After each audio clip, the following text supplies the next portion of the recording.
Pasok ka na! Kung si Sir Jacinto ba, ano pong masasabi niyo, sir? Pasok. Yan, isa po sa inyo ni Mama Asma ang top performer ngayon. So, wala pa ako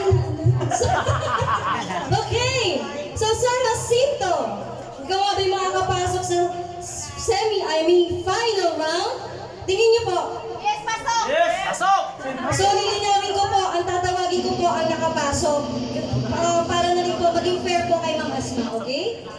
So, ang nakapasok po sa ating final round ay walang iba kundi si... At ang top performer ngayong hapon ay walang iba ay kundi si... Mr. Jacinto! Okay, and now, Mrs. Ma, still thank you. You will still receive our 50% discount from PhilEdu. So, palakpakan po natin ang ating top performer. Ngayong hapon na it's a joint scores coming from the judges and supporters. So,